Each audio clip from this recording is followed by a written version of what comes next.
तो हेलो बच्चों, जैसा कि अभी तक हम सब ने पढ़ा था रिवाइज्ड आरटी एक्ट 2024। हम जो अपना टॉपिक कर रहे हैं वो है अपना आरटी एक्ट 2009। अब जो ये टॉपिक है हमारा राइट टू एजुकेशन टॉपिक, इसमें हमने अभी तक 4 पार्ट में 4 वीडियो में हमारे 4 पार्ट कंप्लीट कर लिए हैं और आज ये हमारा लास्ट पार्ट है। इसमें हमारा ये टॉपिक कंप्लीट हो जाएगा। तो अभी तक जो पहले के हमने वीडियो बनाई है पहले आप वो देखो, उसके बाद में लास्ट पार्ट देखो। और वैसे अगर आप ये डायरेक्ट लास्ट पार्ट देखोगे तो आपको उतना अच्छे से कुछ क्लियर होगा नहीं और कन्फ्यूजन होगा, तो उससे अच्छा आप पहले की वीडियो देख लो पहले। अब लास्ट टाइम हमने लास्ट पार्ट 4 के एंड में पढ़ा था रिवाइज्ड आरटी एक्ट 2024, यानी 2024 में जो आरटी एक्ट में जो अपडेट हुआ था उसमें क्या था न कि जो नो डिटेंशन पॉलिसी है उसको हटा दिया गया। यहाँ तक हमारा हो गया था। अब हम पार्ट 5 में पढ़ेंगे। अब पार्ट 5 में हमें क्या पढ़ना है कि कौन कौन से चैप्टर हैं, चैप्टर के नाम, जो 7 चैप्टर जो मैंने आपको पार्ट 1 में पढ़ाया था कि हमारे आरटी एक्ट के अंदर 7 चैप्टर हैं और 38 आर्टिकल्स हैं जो खुद के हैं। जैसे आर्टिकल संविधान के तो होते हैं, लेकिन मैंने क्या बताया था कि जो हमारा आरटी एक्ट है इसके खुद के भी आर्टिकल हैं। तो जो खुद के आर्टिकल हैं उन वो 38 हैं, तो उनके बारे में हम देखेंगे। वो सारे नहीं, जो इम्पोर्टेंट है वो हमें देखने हैं। तो अब हम स्टार्ट करते हैं। पहले चैप्टर की हेडिंग डाल लो और फिर हमें लिखना है कौन कौन से चैप्टर हैं। तो आप हेडिंग डालोगे RTE act has 7 chapter. Okay, तो हेडिंग डालो।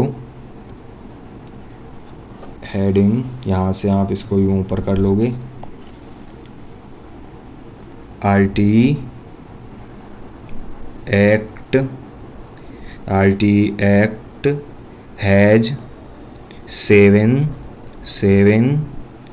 चैप्टर। ओके, ये आपने डाल लिया। अब इस हेडिंग में हम देखेंगे 7 चैप्टर कौन कौन से हैं और उन 7 चैप्टर में से किस चैप्टर में कितने आरटी के आर्टिकल आते हैं या कौन कौन से आरटी के आर्टिकल आते हैं। ओके, तो अब आप पहले हेडिंग डाल लोगे चैप्टर नंबर 1। Okay, chapter 1। अब आप देखोगे चैप्टर 1 कौन सा है, ये हमें देखना है। तो चैप्टर 1 आपने डाल लिया, इसको आप आगे यहाँ पे पॉइंट 1 भी डाल सकते हो।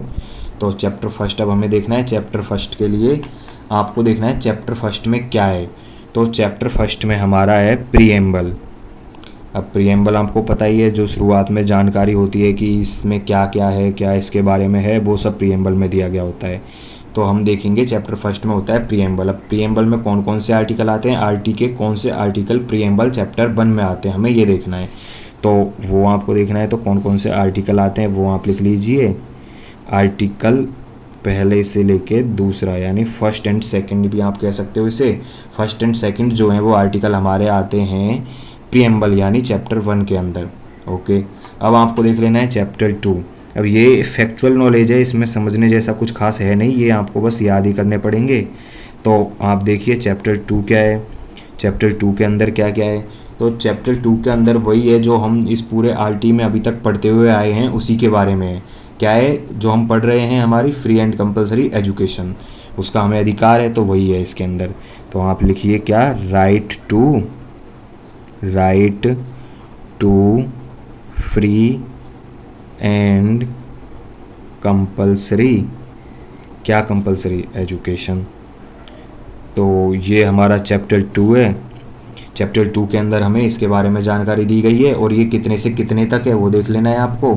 तो ये हमारा है, इसके अंदर जो आर्टिकल का डिस्ट्रीब्यूशन हो रखा है वो है आर्टिकल 3 से आर्टिकल 5 तक। और ये जो आर्टिकल का डिस्ट्रीब्यूशन है वो हमारे आरटी वाले जो 38 आर्टिकल है उनका डिस्ट्रीब्यूशन मैं आपको बता रहा हूँ।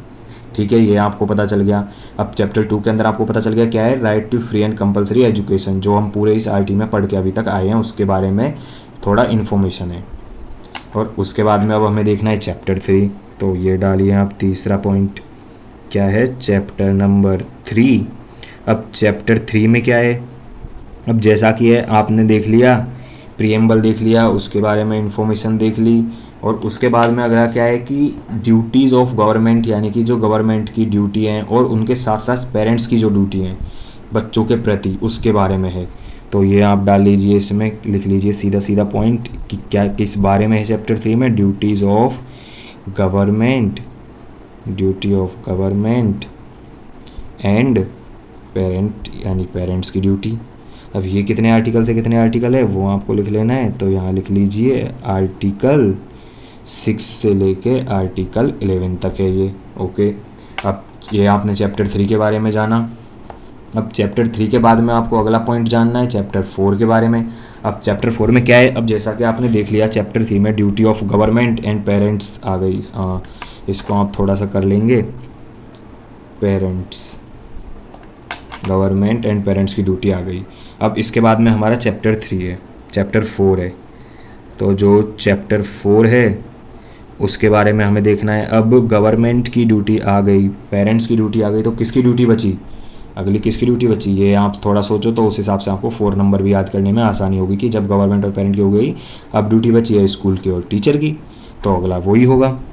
तो अगले में हम पढ़ेंगे ड्यूटीज़ ऑफ स्कूल, यानी स्कूल की ड्यूटी, एंड टीचर्स यानी टीचर की ड्यूटी। ये तो ज़रूरी है, टीचर्स की ड्यूटी तो आपको पता होना चाहिए क्योंकि आप आने वाले टाइम में टीचर ही बनने वाले हो, तो टीचर की ड्यूटी तो आपको ज़रूर मालूम होनी चाहिए। तो ये आपके लिए बहुत इंपॉर्टेंट है चैप्टर 4। इसके अंदर आर्टिकल कौन कौन से हैं, तो कल इन ब्रैकेट 12 से 28 तक के आर्टिकल। ओके, अब इतना आपने देख लिया। इसके अंदर हम आगे जब हम डिटेल में देखेंगे कौन सा आर्टिकल किस बारे में बताता है, तो वो आपको आगे देखना ही है। देखिए, जानकारी लीजिए और नोट्स बनाइए। अब अगला क्या है, अगला है अपना चैप्टर 5। ओके, अब चैप्टर 5 में किस चीज़ के बारे में दिया गया है, अब चैप्टर 5 में दिया गया है ड्यूटीज़ तो अपनी हो गई, अब बचा क्या, अपना बचा एजुकेशन के बारे में, करिकुलम के बारे में, ये बचा। तो अब उसके बारे में लिखिए। तो चैप्टर 5 में यही दिया गया है कि चैप्टर 5 में दिया गया है एक तो एलिमेंट्री एजुकेशन, क्या, एलिमेंट्री एजुकेशन के बारे में डिटेल में दिया गया है, क्या उसके बारे में है, कैसे वर्क करना है, कैसे फंक्शनिंग होगी, ये सब। और उसके अलावा बचा हुआ और दिया गया है करिकुलम के बारे में, किस प्रकार से हमारा स्कूल रन करेगा, क्या ईयरली प्लान रहेंगे, ये सब। अब ये कितने से कितने आर्टिकल में आता है वो आप लिख लोगे। तो ये आता है अपना आर्टिकल 29 से 30 तक। ओके, इतना हो गया। सॉरी, अब इतना होने के बाद में अपना चैप्टर नंबर 6 है। अब चैप्टर नंबर 6 आपको देखना है, तो अगला आप लिखिए चैप्टर नंबर 6। अब चैप्टर 6 में क्या है, जैसा कि आपने देख लिया एलिमेंट्री एजुकेशन और करिकुलम हो गया। अब चैप्टर 6 में है अपना कि बालक के अधिकार के बारे में भी तो होना चाहिए कहीं ना कहीं। सब कुछ तो हो गया कि पेरेंट्स के बारे में उनकी ड्यूटी देख ली, सरकार की ड्यूटी देख ली, स्कूल की देख ली, टीचर्स की देख ली, क्या पढ़ना है, क्या करिकुलम में, क्या एजुकेशन तक की इन्फॉर्मेशन है वो देख ली, प्रीएम्बल भी देख लिया, राइट्स क्या हैं वो भी देख लिया, लेकिन इन सब के लिए कुछ सुविधाएं भी तो होनी चाहिए।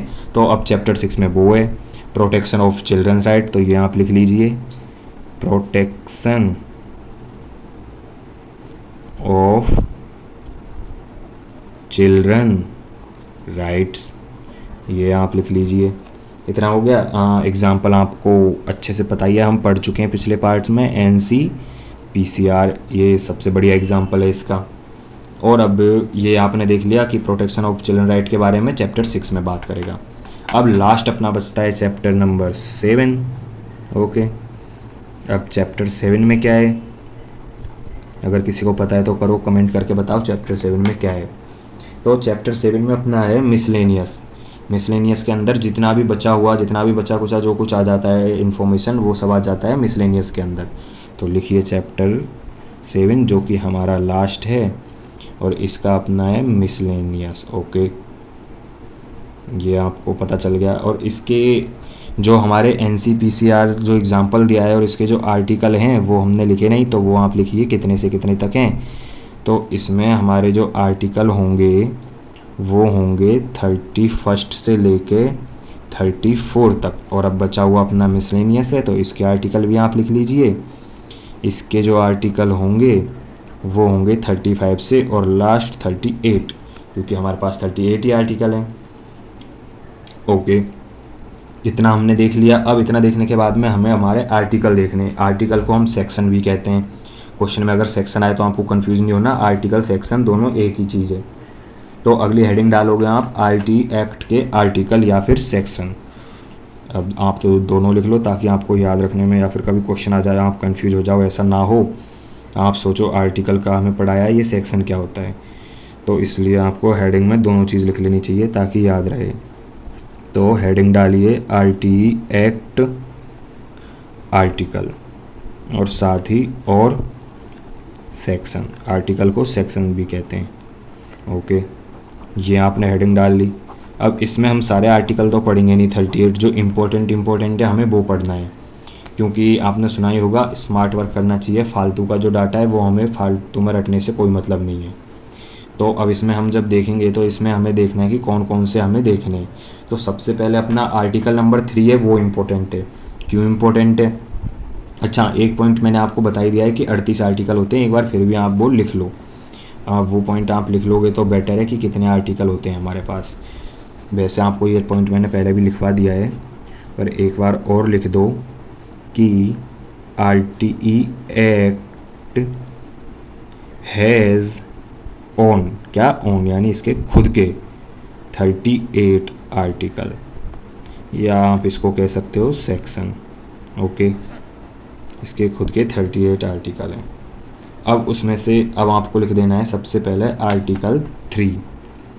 ये एक इम्पोर्टेंट आर्टिकल है, आपको ये लिखते जाना है। आर्टिकल 3 से हम स्टार्ट कर रहे हैं, उससे पहले भी हैं लेकिन वो हमारे लिए इम्पोर्टेंट नहीं है, तो जो आपको इम्पोर्टेंट है वही आपको याद करना है, इससे बाहर आपके एग्ज़ाम में पूछेगा नहीं, तो आपको इतना देखना है। अब आर्टिकल 3 क्या है? आर्टिकल 3 में है यही अपना जो हमारा चैप्टर 2 के अंदर है, right to free and compulsory education, वही हमारा आर्टिकल 3 है, right to free and compulsory education.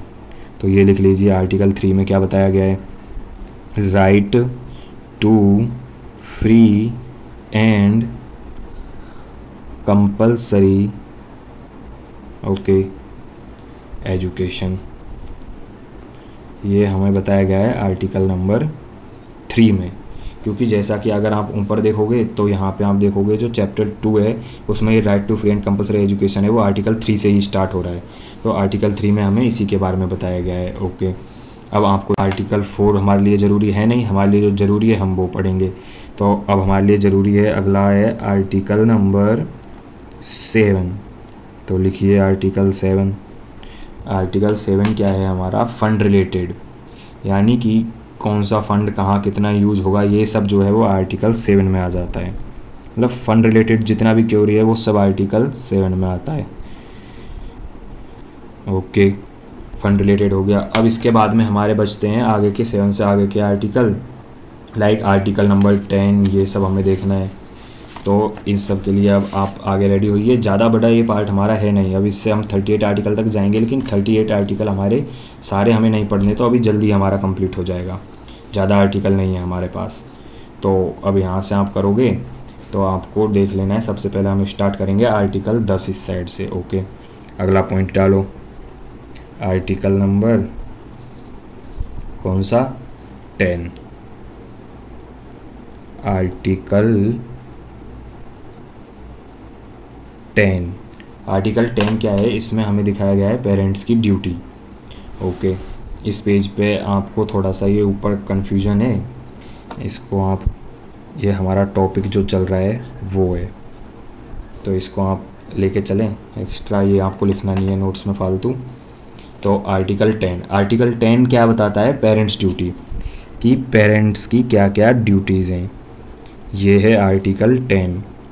ये आपको याद ही करने पड़ेंगे, क्योंकि इनमें से कोई सा भी आर्टिकल आपसे एग्ज़ाम में पूछ लेता है कि बताओ इस आर्टिकल में क्या है, तो ये तो आपको याद करने ही पड़ेंगे। ओके, अब इसके बाद में आपसे ये पूछने के बाद में सीधा सीधा वो क्वेश्चन करता है आर्टिकल अगला जो हमारा है आर्टिकल, जैसे कि अगले आप देखोगे तो 15 नंबर आर्टिकल हो गया, 17 नंबर आर्टिकल हो गया, और 38 लास्ट आर्टिकल तो हमें देखना ही है। उसके अलावा हमारे और आर्टिकल्स भी हैं, जैसे कि 21, 22, 23, 24, 25, तो वो तो मैं आपको बता दूंगा कि कैसे आपको याद करना है। उनके लिए तो बस आपको थोड़ा सा सोचना होगा लॉजिक में, और ये आपको याद हो जाएंगे, ज़्यादा मुश्किल नहीं है। क्योंकि 21 से लेकर 25 तक तो आपको बस सीक्वेंस वाइज थोड़ा अपना दिमाग चलाना है और सोचना है, उसके बाद आपको कोई प्रॉब्लम नहीं आनी उसमें। ठीक है, ठीक है। अब उनके बाद में अगला लिखिए आप आर्टिकल नंबर 11। चलो अब हम फटाफट करते जाते हैं। आर्टिकल नंबर 11 में क्या है? आर्टिकल नंबर 11 में अपना ECCE है, ECCE, और इसके बारे में मैं आपको पढ़ा ही चुका हूँ। ये क्या है? अपना early childhood care and education. तो ये है अपना ओके। और इसको आप एक्स्ट्रा नॉलेज में लिख लीजिए कि ये हमारे संविधान के आर्टिकल यानी कॉन्स्टिट्यूशनल आर्टिकल 45 में है। हम हमारे इंपॉर्टेंट एजुकेशन के बेस पे जो देखेंगे आर्टिकल, उनमें मैं आपको लिखवाऊंगा आगे। अभी बस आप थोड़ा सा ब्रैकेट में याद कर लीजिए कि ये जो हमारे संविधान का आर्टिकल 45 है उसमें है, और जो RT का आर्टिकल है उसमें ये 11 में है। ये आपको याद कर लेना है 45। और उसके बाद में आपको देखना है आर्टिकल नंबर 12 क्या है 11 के बाद। ओके, तो अगला आप लिख लीजिए आर्टिकल नंबर 12। अब आर्टिकल नंबर 12 में क्या है? आर्टिकल नंबर 12 में जो हमने पहले पढ़ा था पिछले में EWS में, EWS में क्या पढ़ा था कि 25% सीट रिजर्व होती हैं प्राइवेट स्कूल में। तो आर्टिकल नंबर 12 में वही चीज़ है। यहाँ आप थोड़ा सा याद रख लीजिए, 12 का दुगना 24 + 1 25, तो उससे आपको थोड़ा सा कनेक्ट रहेगा कि 25% जो रिजर्वेशन है। तो 25% seat reserve for EWS। Okay, EWS मैंने आपको बता ही दिया है अपना इकोनॉमिकल वीकर सेक्शन, तो उसके लिए रिजर्व होती है। अब अगला आप देख लीजिए, आर्टिकल 12 हो गया। अब आर्टिकल 13 देखिए। तो आर्टिकल 13 में क्या है कि उसी से रिलेटेड है ये भी। अगला आप कह सकते हो अगला पॉइंट। जैसे अब आपको ये रिजर्व का तो पता चल गया, अब और क्या पढ़ा था हमने उधर, थोड़ा आप दिमाग से याद करिए, जोर डालिए दिमाग पे। तो अगला उसमें हमने रिलेटेड जो इम्पोर्टेंट है वो है नो कैपिटेशन फीस, यानी कि हम उनको एडमिशन से रिलेटेड कोई भी फ़ीस नहीं मांग सकते कि आप हमें इतना रुपया दीजिए और हम आपका एडमिशन करवाते हैं। तो अगला यही है, नो कैपिटेशन फीस। ओके, तो लिखिए आप क्या है, नो कैपिटेशन फीस, ये लिख लिया आपने। अब अगला हमें देखना है आर्टिकल नंबर 14। तो अगला आप लिखिए आर्टिकल नंबर 14। अब आर्टिकल नंबर 14 में हमें क्या देखना है कि किसी बच्चे के पास एज ग्रुप हो या ना हो। आपको मैंने बताया था कि चाहे कोई भी सिचुएशन हो, उनके पास बर्थ सर्टिफिकेट हो या ना हो, कोई भी सिचुएशन हो, हम एडमिशन के लिए मना नहीं कर सकते। तो कोई भी केस हो एडमिशन के लिए मना नहीं कर सकते। तो वही है कि आर्टिकल 14 में लिखा है अगर बच्चे के पास एज ग्रुप नहीं है तो भी एज का सर्टिफिकेट, यानी कि उसके पास एज प्रूफ नहीं है कि वो कितने साल का हो गया, तो भी उसको एडमिशन के लिए मना नहीं कर सकते, एडमिशन फिर भी देना पड़ेगा। तो अगला आप लिख लीजिए कि no denial admission if student not having age proof, यानी एज प्रूफ नहीं है तो भी आप एडमिशन के लिए मना नहीं कर सकते। ये अपना आर्टिकल नंबर 14 कहता है। अब इसके बाद आप अगला देखोगे तो अगला आ जाएगा अपना आर्टिकल नंबर 15। अब आर्टिकल 15 क्या कहता है ये भी आपको देख लेना है। अब जब एज वाली बात के लिए उन्होंने बोल दिया कि एज प्रूफ नहीं है तो भी आप एडमिशन के लिए मना नहीं कर सकते, तो आर्टिकल नंबर 15 में भी कुछ ऐसा ही बोला होगा। तो आप लगाओ दिमाग, आर्टिकल नंबर 15 में क्या बोला होगा उन्होंने। तो आर्टिकल नंबर 15 में वो कहते हैं कि आपको हर हाल में एडमिशन लेना है, कोई भी बहाना नहीं चलेगा, चाहे बच्चा कभी भी आया हो, चाहे बच्चा शुरुआत के सालों मतलब शुरुआत के टाइम में आया हो, एकेडमिक ईयर के शुरुआत के टाइम में। अब एकेडमिक ईयर का शुरुआत का टाइम क्या होता है, जब हमारी क्लासेस स्टार्ट होती हैं अप्रैल या फिर जुलाई माना जाता है। तो या वो अप्रैल में आया हो या जुलाई में आया हो या वो दिसंबर में आया हो, भले ही बीच में आया हो, लेकिन एडमिशन के लिए मना नहीं। अगर बीच में आया तो बीच में एडमिशन लो, लेकिन एडमिशन लेना है। तो आर्टिकल नंबर 15 में आपको लिख लेना है कि नो डिनाइल फॉर एडमिशन, और किस केस में, तो आपको केस लिख लेना है कि doesn't matter child come in which time of academic year, यानी कि एकेडमिक ईयर के किस टाइम में बच्चा आ रहा है, ये इस पर कोई फ़र्क नहीं पड़ता, चाहे वो स्टार्टिंग में आ रहा हो चाहे बीच में आ रहा हो, एडमिशन आपको लेना पड़ेगा। ये हो गया आपका। अब इसके बाद में आपका आर्टिकल नंबर 16 आ जाता है। अब आपको इतना पता चल गया कि इन दो में इतना बता दिया, अब लगाओ आर्टिकल नंबर 16 में क्या बोलेगा। तो जो आर्टिकल नंबर 16 में उसने बोला है कि बच्चों को फेल नहीं किया जाएगा। अब ये तो आपको पता ही है, no detention policy RTE act का मेन जो पर्पस था वो यही है। तो इसमें आप डायरेक्ट आप लिख सकते हो कि बच्चों को फेल नहीं किया जाएगा। ये आप डायरेक्ट लिख लो, चाहे आप इसको अपनी लैंग्वेज में इंग्लिश में लिख लो। ओके, ये हो गया। अब इसके बाद में हमारा आ जाता है आर्टिकल नंबर 17। अब आर्टिकल नंबर 17 या आर्टिकल नंबर 17 में आपको क्या बोला गया है, तो आपको आर्टिकल नंबर 17 इस तरीके से याद रखना है कि आपको वो याद भी रह जाए। अब आपको याद कैसे रहेगा, याद आपको इसको आप दो तरीके से रख सकते हो। अगर आपको आर्टिकल नंबर 17 जो कि संविधान का कौन सा आर्टिकल 17 में क्या है वो अगर आपको याद है तो भी आप उसके बेस पे याद कर सकते हो, मैं आपको बताऊंगा ट्रिक, या फिर आप नॉर्मल भी याद रख सकते हो। तो एक सबसे इजी जो नॉर्मल है एक टीचर के लिए, आर्टिकल नंबर 17 मीन्स खतरा। अब वो कैसे खतरा है मैं आपको बता देता हूँ। No punishment for children. अब आपको बच्चों को बिल्कुल भी पनिशमेंट नहीं देनी है। अगर आप बच्चों को पनिशमेंट दोगे तो ये एक टीचर के लिए सबसे बड़ा खतरा है कि उसकी जॉब भी जा सकती है। तो ये इससे आप याद रख सकते हो कि ये आर्टिकल नंबर 17 यानी टीचर के लिए तो मेन खतरा है ही, बच्चों के लिए तो है ही कि उनकी पिटाई हो रही है, लेकिन ये टीचर के लिए भी खतरा है, उनकी जॉब तक जा सकती है अगर ये शिकायत आगे चली जाती है तो। और दूसरा आप इसको ले सकते हो इस वे में कि जो हमारे कॉन्स्टिट्यूशनल आर्टिकल है, इसको आर्टिकल ही लिख लो वरना अमेंडमेंट भी समझ लोगे। तो जो कॉन्स्टिट्यूशनल आर्टिकल 17 है वो क्या है, अनटचेबिलिटी के बारे में है कि छुआछूत का कोई भी भेदभाव नहीं होगा। तो ये आपको लिख लेना है। ये मतलब लिखना नहीं है, ये हम अभी इम्पोर्टेंट आर्टिकल्स एजुकेशन से रिलेटेड जब पढ़ेंगे तब आएगा, लेकिन अभी के लिए आपको इसे अभी आपको सिर्फ इतना देख लेना है कि छुआछूत के बारे में।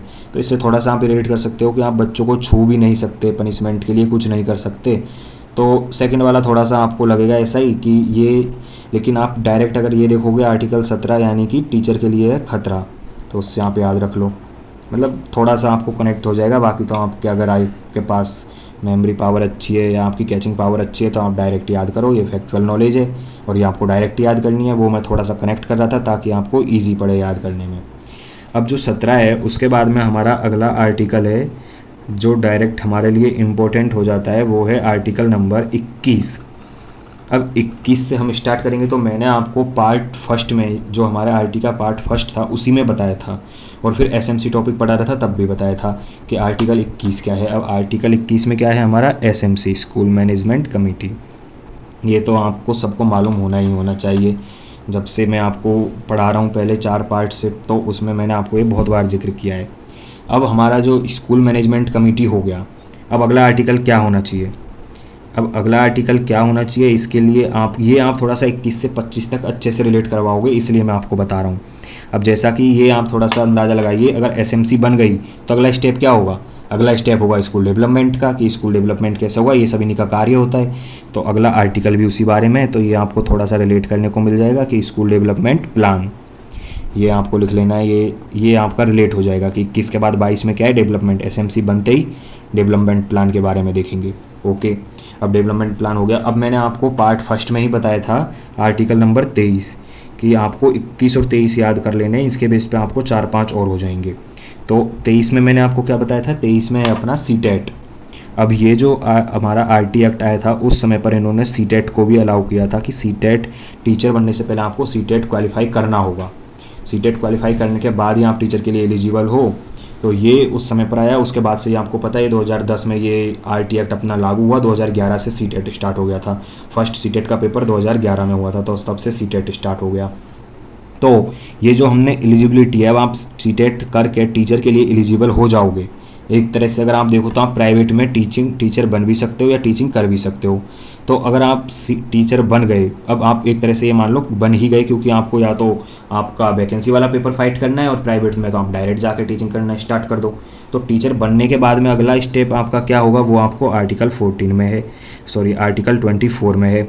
तो आर्टिकल 24 में आपको क्या है, टीचर बनने के बाद में आपको सबसे पहले अपनी ड्यूटीज़ पता होनी चाहिए।